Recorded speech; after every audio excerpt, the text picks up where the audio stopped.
pindahan gak jelas di mana ditaruh. Saya beli lagi ke tempat Buya Zulasfi. Ya, cuma saya nggak bilang untuk apa. Ya, kan beliau punya toko kitab nih. Antum kalau beli kitab ke beliau aja ya. Dia punya toko, ngerti apa yang dijual. Kan ada juga orang yang jual nggak ngerti apa yang dijual. Alhamdulillah kita juga baru dikirim sama Habib Hussein Al-Idrus ya. Alhamdulillah syukran lakum ya. Itu juga beliau ngerti apa yang dibaca, apa yang dijual tuh ngerti. Bener, tapi beliau kan nggak bilang ini di bagian mana kitabnya, di bagian halaman berapa. Coba bilang cari di kitab Gunyah, pasti ada. Saya tahu beliau kan nggak nyantri, ngerti dari mana kitab Gunyah ya nggak? Orang Betawi kan dari dulu belajarnya di langgar, di majelis. Kayak guru kita Saifuddin Amsir almarhum itu belajar kepada Abuya Syafi'i Azami itu di langgar, di majelis. Sekarang ada juga ada Buya Munyamin, macam-macam. Nah, mereka ngajar di majelis. Hasilnya sama seperti orang pesantren. Beda ini aja, beda karakter aja, egaliter atau apa gitu. Kalau orang Jawa kan adabnya pakai ta'limul muta'alim, kalau orang Betawi nanti beda lagi. Itu aja perbedaannya, tapi kualitas ilmunya hampir sama. Hampir sama. Di sana saya bolak-balik ya, buka kitab itu Gunyah. Kitabnya setebal ini, persis setebal ini. Tebal gak nih? Antum mau mulai dari mana? Persis warnanya hijau makrim ya. Tapi jangan-jangan saya salah karena buta warna. Terus kita bolak-balik lah dari awal, pelan-pelan saya baca. Gak ketemu, syak muncul lah. Hari pertama, kedua, ketiga. Tapi saya gak mau syak. Yang benar kata Imam Malik, kau bilang gak tahu sama dengan separuh ilmu. Berarti mau cari tahu. Kita cari tahu. Setebal itu kitab, ternyata persoalan masalah itu cuma sedikit sekali di belakang. Risalah fit tasawuf, kecil sekali. Paling cuma 20 halaman atau 40 halaman paling banyak. Dari 500 halaman, dia cuma 20 bagian belakang. Kan nyesek banget tuh. Ya, hari ke-7 baru beres. Tapi beresnya kapan? Setelah saya kemudian saya mikir, kayaknya saya membaca kitab ini dengan kesombongan dan dengan penuh syak. Maka kemudian saya bertawassul, kirim Fatihah untuk Sayyidina Nabi SAW. Kemudian Sidi Syekh Abdul Qadir Jilani, Kutub Ar-Rabbani, pengarang kitab ini, dan orang yang nyuruh saya nyari kitab ini. Selesai, kemudian saya buka. Itu bukannya acak. Bukannya udah capek, udah terserah deh. Ternyata ini cocok logi yang beruntung ya. Buka langsung di bab risalah tasawuf. Saya baca lagi di situ. Ah ini maksudnya juga udah baca tadi. Bolak-balik. Ternyata nggak ketemu juga. Beginilah orang yang membaca dengan ambisi. Mulailah kita istighfar lagi. Istighfar lagi. Ternyata di situ ada kalimat seorang murid ketika dia sudah hilang iradahnya, sudah habis kudrahnya, sudah usul dia kepada Allah, kira-kira begitu kalau diringkas. Maka bergantilah makomnya menjadi murad. Aneh nanya mantum. Antum sholat itu antum yang sanggup sholat atau digerakkan Allah sholat?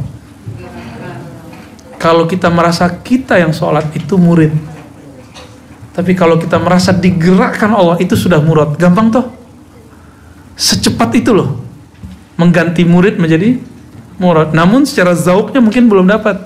Secara akliyahnya sudah dapat. Secara akal sudah faham. Mana dalilnya? Kalau kita digerakkan Allah. Ini bukan Jabariyah ya. Ini bab rasa, bukan keyakinan.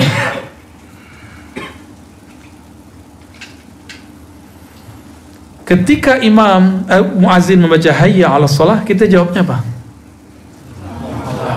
Mari sholat. Jawabannya, aku tidak berdaya kecuali dengan daya Allah. Aku tidak punya kekuatan kecuali dengan kekuatan Allah. Itu maknanya. La haula wala quwwata illa billahil aliyyil azim. Maka orang yang menyadari itu, dia sedang masuk ke fase namanya murad. Kalau orang ini muradnya sudah utuh, sudah lahir batin, atau minimal dia tasdik, Allah akan berikan dia nama bi asma la ya'lamuha illallah. Allah beri dia alqab bi alqab la ya'lamuha illallah. Allah beri dia gelar yang hanya Allah yang tahu. La ya'lamuha illallah ini maknanya dua. Pertama, maknanya yang hanya tahu Allah, karena ini bab ghaib. Tapi seperti antum tahu di dalam Quran ketika disebutkan la ya'lamul ghaiba illallah, tidak mengetahui yang gaib kecuali Allah, Imam Suyuti dalam syarah Sunan Nasai menukil hadis tentang itu juga lalu memberikan ta'liq. Tidak, la ya'lamul ghaiba illallah, betul tidak mengetahui yang gaib kecuali Allah, kecuali hamba-hamba yang diberitahu Allah, maka dia akan tahu yang gaib. Maka Nabi bisa cerita masa depan. Benar nggak? Jadi maksud la ya'lamul ghaiba illallah itu jika Nabi tahu, nabinya diberitahu, bukan tahu sendiri. Itu yang disebut laduni. Disebut apa? Antum belajar 3 dapat pahamnya 5, itu namanya futuhi. Futuh. Itu dua hal yang berbeda. Ya. Kalau laduni itu langsung mutlak hadiah dari Allah Subhanahu wa taala. Cuma 2 baris doang. Artinya makrifat yang baru disebutkan di situ baru 2 baris itu aja. Ya, sampai ke bawah itu mensyarah sedikit. Gimana kira-kira? Cuma 2 baris. Saya nyarinya seminggu. Akhirnya 2 baris itu saya foto, saya kirim kepada Maulana Abati. Maulana, bener ada di sini. Maafin saya pernah syak, kira-kira begitu dalam hati. Ya. Bener ini, berarti hijab saya hijab kitab. Berarti ada toh dalam kitab. Nah, kalau kemudian ada orang yang belajar tasawuf udah lama nggak ketemu, bukan berarti nggak ada. Toh saya juga lama ngaji tasawuf. Saya sudah dengerin syarah hikam guru saya Abuya Nu'man Bashir dari umur 10 tahun. Saya hadir di majelis hikam beliau. Jadi kalau ngaji hikam dari umur 10 tahun. Maka ana mundu sigari kuntu syaziliyatnya. Dari kecil saya sudah syazili dengerin hikam. Ya. Dari kecil sudah syazili. Kemudian karena tarekat syaziliyah tidak rame di sana, yang rame itu Naqsyabandiyah, Khalidiyah, Samaniyah, Khalwatiyah, Qadiriyah dan Syatariyah, maka saya ngambil 3 tarekat itu aja. Baru sampai ketemu masyayikh dari Arab, masyayikh dari Jawa, masyayikh dari pulau-pulau ini, baru kemudian saya mengambil sanad tarekat Syaziliyah dari mereka. Maksudnya apa? Bahwa di dalam kitab ada persoalan nama. Gitu. Dan di situ namanya bukan satu. Bi asma, dengan nama-nama. Ini makna kedua dari teks la ya'lamuha illallah. Yang pertama, tidak mengetahui kecuali hanya Allah. Yang kedua maknanya la ya'lamuha illallah. Orang Arab itu biasanya kalau uslub begini, ini bisa diterjemahkan saking banyaknya. Hanya Allah yang tahu berapa banyaknya. Karena depannya pakai jamak asma, nama-nama yang hanya Allah yang tahu berapa banyak nama itu. Begitu.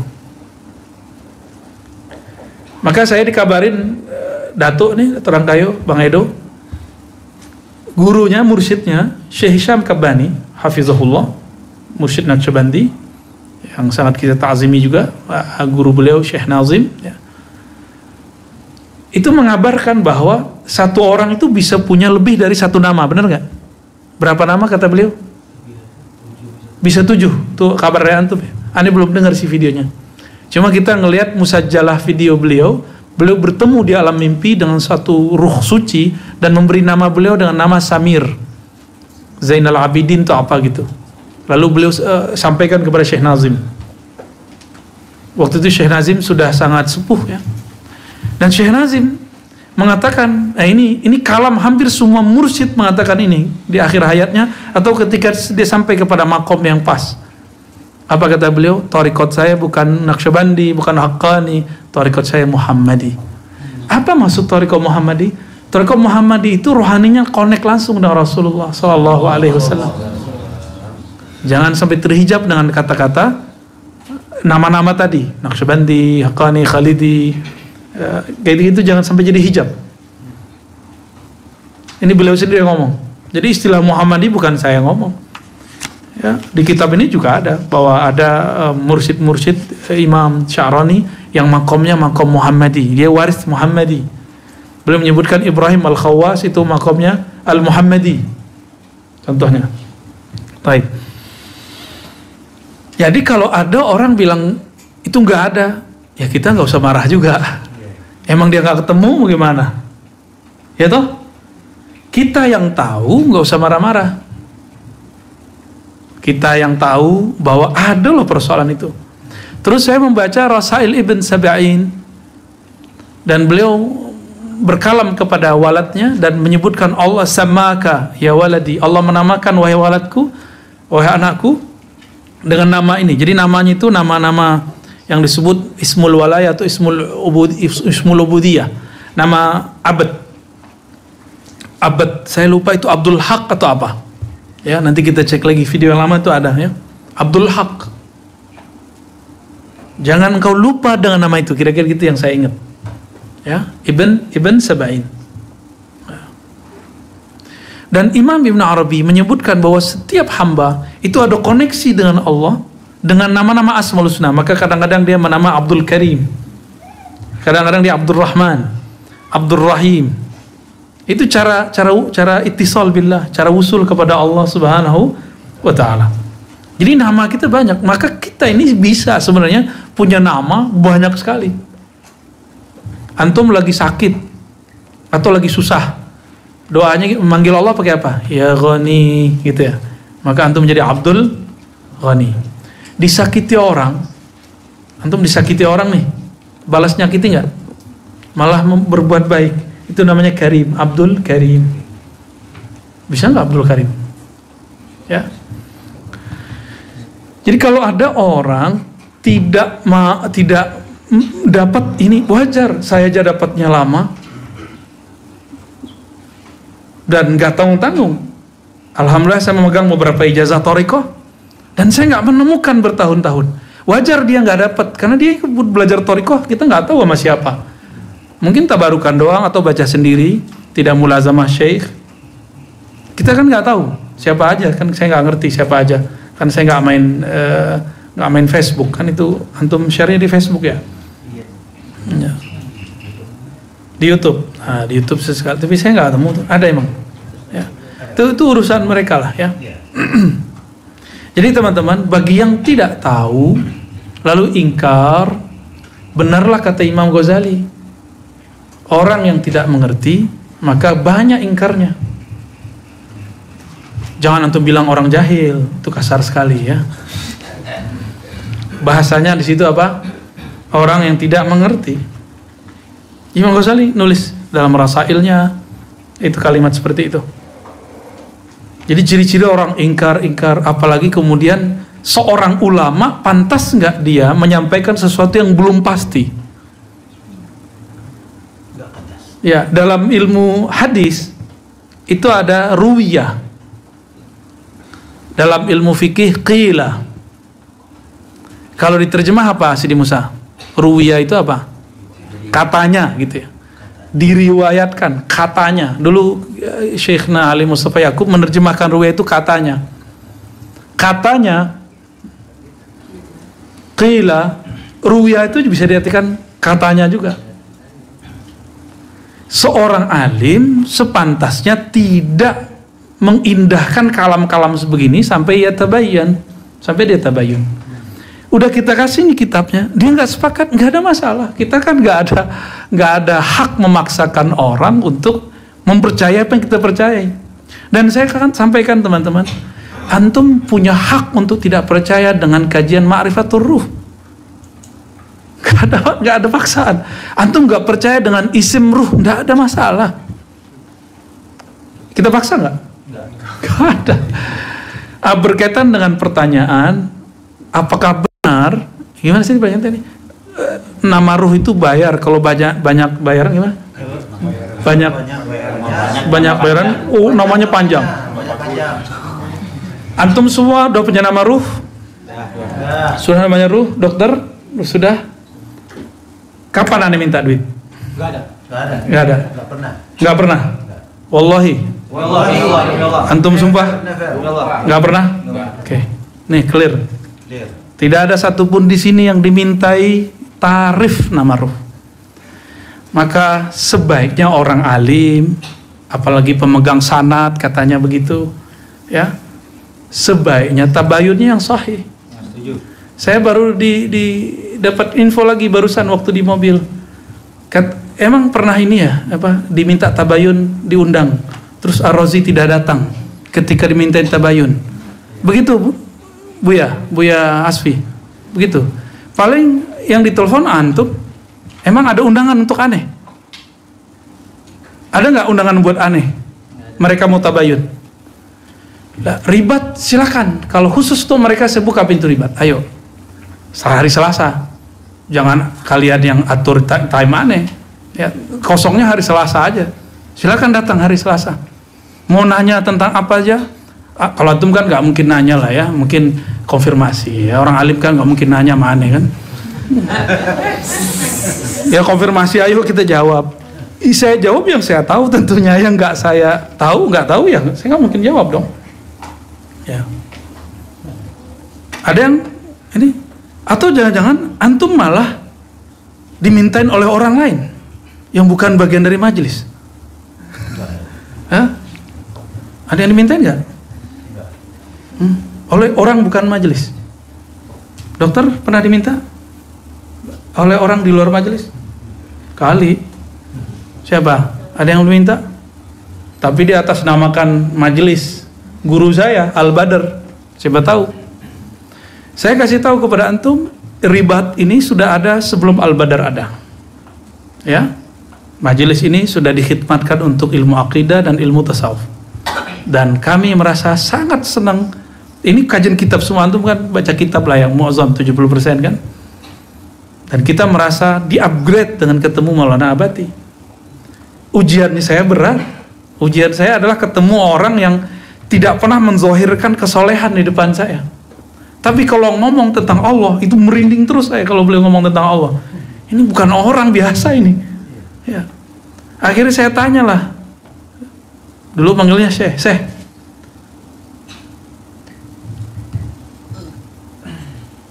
Sebenarnya Malamatiyah versi antum itu apa?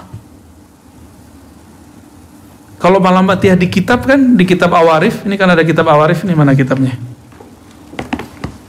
Di sini ada bab Malamatiyah, benar? Ada satu fasal tentang Malamatiyah. Ini kalau kurang yakin nih kita buka lagi di kitabnya ya. Gimana? Datuk Dodo? Buka semua Bu ya. Buka semua. Tolong dibukain Sidi Musa. Malamatiyah. Jadi di kitab di kitab Awariful Ma'arif, penulisnya Abu Hafiz As-Surawardi, beliau murid langsung dari Sidi Syekh Abdul Qadir Jilani Qutb Rabbani. Murid langsung. Tapi beliau mengembangkan thariqah yang berkhalwat, yang kemudian dikenal dengan Suhrawardiyah. Padahal itu bagian dari thariqah Qadiriyah juga. Dan beliau juga memadukan dengan pamannya. Pamannya ini juga murid dari Syekh Abdul Qadir Jilani. Namanya Abu Najib As-Suhrawardi. Dan semua mereka adalah Ahlus Sunnah wal Jamaah. Suhrawardi itu Asy'ari. Dan dia bermazhab Syafi'i, muhaddis. Syekh Abdul Qadir Jilani dia Hanbali Syafi'i, dua mazhab. Ya.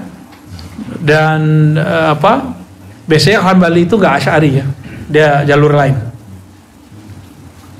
Baik. Di sini ada. Kalau yang kita sering sebutkan Malamatiyah itu ma la yudminu syarran wala yuzhiru khairan. Kita cek emang ada nggak kitabnya. Qala ba'duhum al-malamati huwa alladhi la yuzhir khairan wala yudmir syarran. Mirip ya? Sama kan? Emang orang UI ngerti ya? Ya maaf ya, ini bahasanya bukan bahasa Inggris. Ya. Al-malamati, orang Malamatiyah itu orang loh, orang. Bukan thariqah, orang. Allazi la yuzhiru khairan, yang tidak menzahirkan kesolehan, kebaikan, ketaatan. wala yudmiru syarran, tapi tidak pernah mendomirkan, menyimpan, memasukkan dalam hatinya syarran, keburukan-keburukan. Ini kan umum sekali nih, ya, umum banget kan, sangat-sangat umum. Halaman 48 bab ke-8 kitab Awariful Ma'arif. Ini kalau cetakan Darul Kutub, cetakan yang lain beda lagi. Silakan cari babnya, Al-Bab Ats-Tsamin fi Dzikril Malamati wa Syarhu atau wa Syarhi Hali. Apa kata beliau tadi? Malla yuzhiru khairan wa la yudmiru syarran. Nah, ini versi beliau. Saya mau tanya, yang tidak menzahirkan kesolehan, tidak menunjukkan ketaatan atau kebaikan khairan, tapi tidak menyimpan juga keburukan. Kalau mengikuti hadis Nabi, hadis Imam Bukhari, Nabi bersyair dengan syair Labid. Apa kata Labid? Ala ma khalallahu batil. Ala ma khalallahu batila atau batil ya? Batila. Itu bukan ngetes loh ya. Ya kan khola ya. Ketahuilah selain Allah pasti batil. Batil itu sama dengan syar. Inilah cara mentarif malamati secara sahih. Beliau sudah kasih clue-nya di sini. Ini tarif definisi pada zaman ini. Kita boleh definisikan ulang.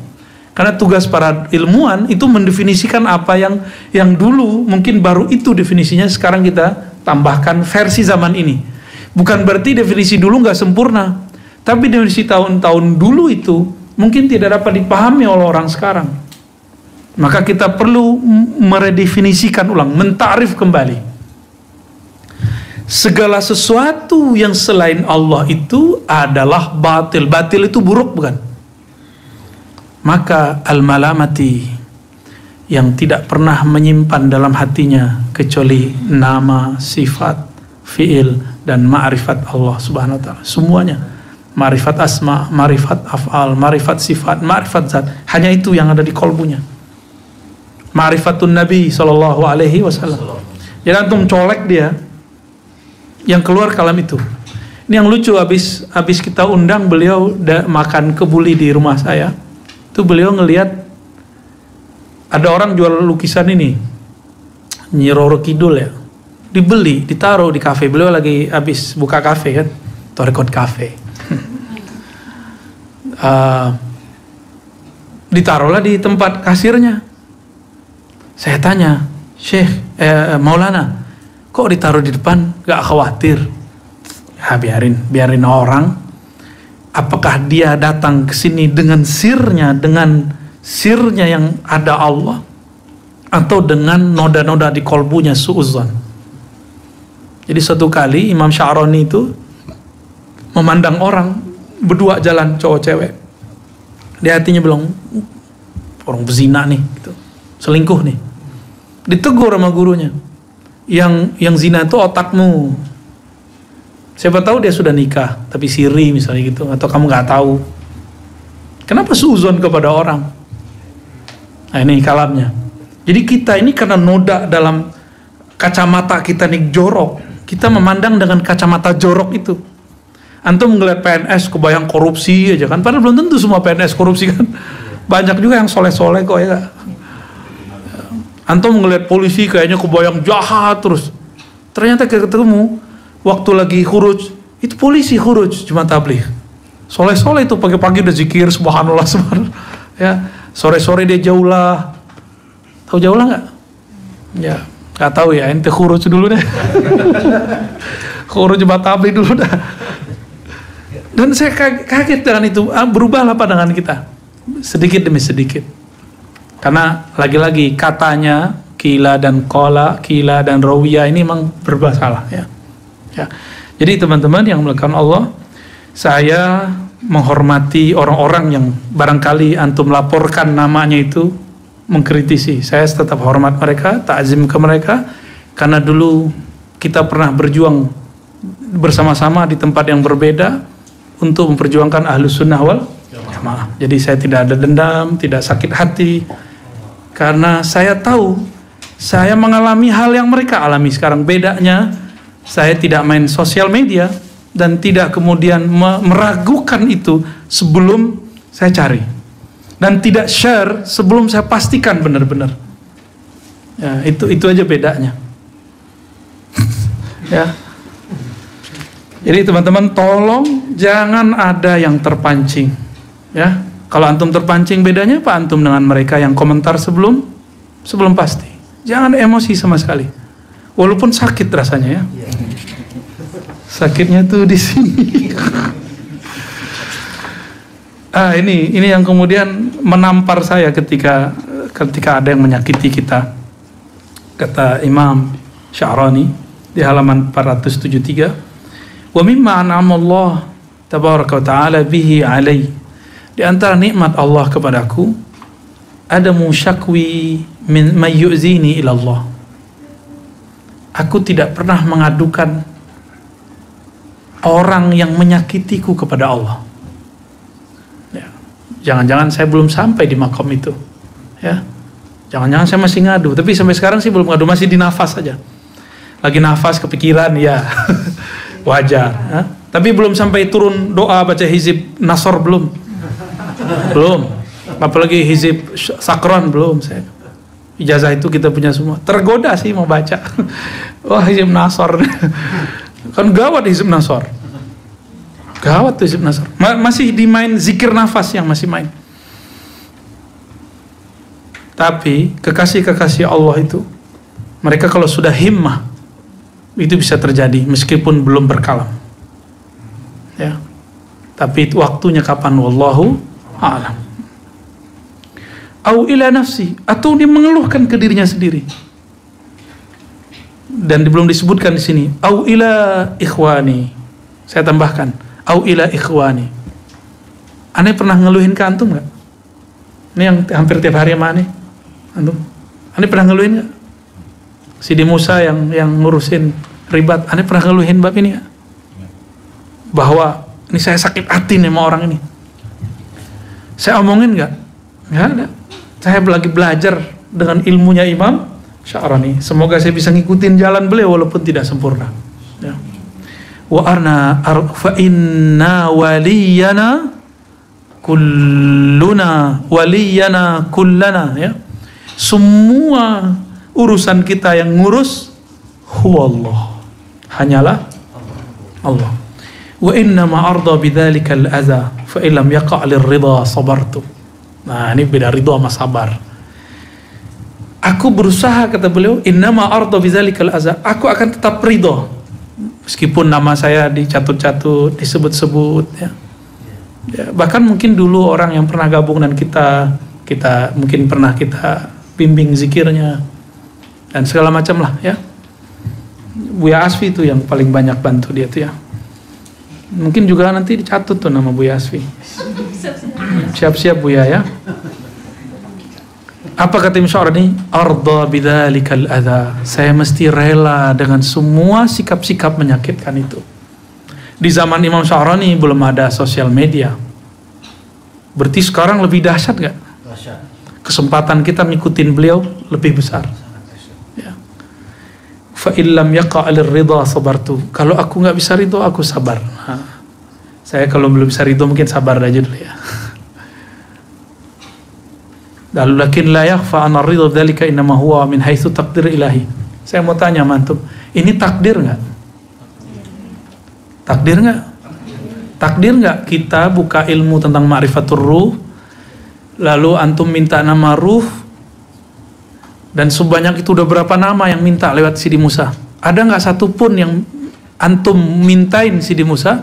Satu tarif aja, 100 perak aja ada nggak? Nggak ada. Lalu kita dituduh. Antum senyum aja ya. Da'hum fi khawdihim yal'abun. Ya. Fi tughyanihim ya'mahun. Tughyan itu tughyan. Menurut saya itu tughyan. Apa arti tughyan? Apa terjemahan tughyan? Sikap, bukan sikap yang berlebihan. tughyan. Beda dengan dolal. Tagha kan, tagha. Tughyan. Sikap berlebihan mereka. Ya'mahun. Karena pasti ada aib yang disembunyikan. Mereka lemparkan itu, pasti ada sesuatu yang disembunyikan. Ini berarti ada seseorang yang sedang mengembosi itu, yang dia menyembunyikan aib yang mungkin lebih besar daripada itu. Gelisah tiap hari pastinya. Maka antum, ini aneh kasih tahu, namam, orang-orang yang menyebarkan fitnah, setiap hari dia akan gelisah. Setiap hari akan dia gelisah. Jadi cukuplah itu siksaan Allah untuk mereka. Kita nggak usah minta lagi mereka disiksa. Kasihan antum, punya Rahman Rahim nggak di kolbunya, ya. Jadi kita santai-santai aja ya. Nanti akan ada yang nyidang saya. Yang berhak nyidang saya itu mahkamah, pengadilan. Ustadz nggak ada hak nyidang saya. Bawa-bawa nama Jatman. Lah kemarin saya habis ketua Jatman Magelang malah, Habib Fatah ya. Temenan kita biasa aja. Itu personal tapi bawa-bawa lembaga. Ya, dan saya tidak ada masalah dengan Jatman. Ya, saya tidak ada masalah dengan Habaib, Habib Lutfi misalnya, mursyid-mursyid. Nggak ada masalah. Karena saya juga orang Thariqah. Ya, jadi nggak ada masalah dengan mereka. Ya. Jadi teman-teman, sebagaimana kita meyakini apa saja yang baik, ada orang memuji, ada orang senang, itu takdir dari Allah. Maka ini juga takdir dari Allah. Saya sering menyebutkan takdir baik buruk itu persepsi hamba. Tapi kalau dari Allah pasti semuanya baik. Ini dari Allah bukan? Pasti ada kebaikannya. Hah? Apakah saringan? Seperti yang tertulis dalam awal Hizib Bahar yang kita baca, wa idza betuliyal mu'minuna wa zulzilu zilzalan shadida wa yaqulul munafiquna wallazina fi qulubihim maradum ma wa'adana Allah wa rasuluhu illa ghurura. Ini ayat adalah inti sir daripada muqaddimah Hizib Bahar. Wa idza betuliyal mu'minun, dan ingatlah ketika orang beriman, pakai alif lam, berarti imannya sudah oke. Sudah masuk ke kolbunya. Ya, udah kamaliyah, tasdiknya sudah oke, udah pas, gak bisa digoyang-goyang. Dan ingatlah ketika orang-orang beriman ubtulia kata guru saya dulu yang dari Suriah, fi'il madhi itu yadullu ala thubut, menunjukkan akan selalu begitu. Dan ingatlah ketika orang-orang beriman akan selalu berlalu, sedang dan terus, itu namanya subut. Ubtulia, diuji. Apa yang diuji? Nafsiyah. Karena ruh tidak bisa diuji lagi. Ruh sudah min amrillah, gak ada lagi, hanya Allah langsung. Yang diuji itu nafsiyah kita, kolbiyah kita diuji. Jadi nafsiyah yang menguasai kolb itu yang diuji. Tapi kolbu yang sudah disinari oleh ruh itu tidak akan diuji lagi. Udah plong dia, rodiyah mardiyah sampai ke atas. Wazul zilu, ini yang paling berat. Apa arti zulzilu? Digoncang-goncang. Kemarin istri saya ngirim lagi ngayak beras ya dek. Terus sudah bilang ini ayakan Nabi, kata saya. Ya, dikirim lagi ke aneh kan. Lah ini ayatnya, wazul zilu, mereka digoyang, diayak terus sampai orang-orang yang munafik dan berpenyakit kolbunya. Ini masalahnya. Mengatakan ma wa'adanallahu wa rasuluhu illa ghurura. Janji Allah, janji Rasul. Allah Rasul kan antum gak ketemu. Kan gak ketemu Rasul kan? Berarti lewat pewarisnya. Yang diceritakan oleh guru-guruku, mursyid-mursyid itu palsu semua. Sama dengan begitu. Itu maknanya. Ma wa'adanallahu wa rasuluhu illa ghurura. Bab kewalian mah palsu. Kita emang ngejar-ngejar jadi wali.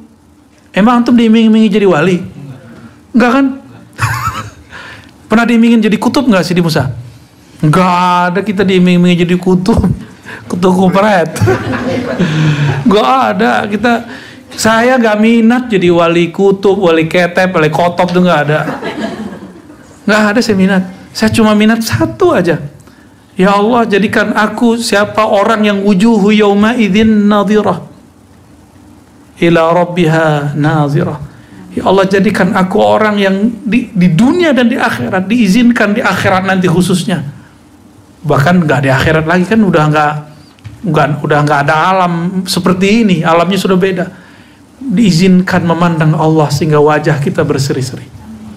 Hanya itu yang saya minta. Ya, saya nggak penting mau jadi wali kayak mau jadi wele.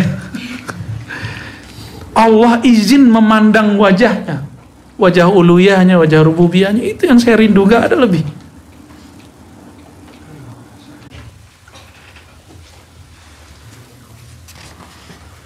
Merasa dihipnotis nggak? Udah Donald? Enggak, ya. Kan antumnya orang paling kritis nih seumat.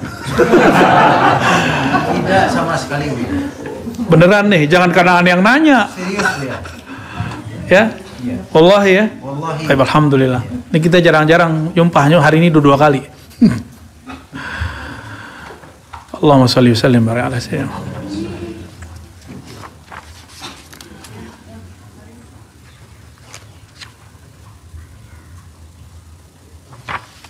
Ya udah 5:30. Roha dulu ya. Allahumma sholli wa sallim ala sayyidina Muhammad. Itu udah hidup lagi tuh. Stop dulu ya. Rehat dulu.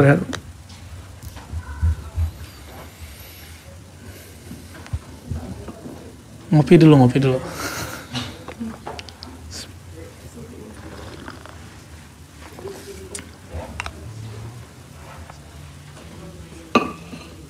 ادفع اولا لا بس تدفئ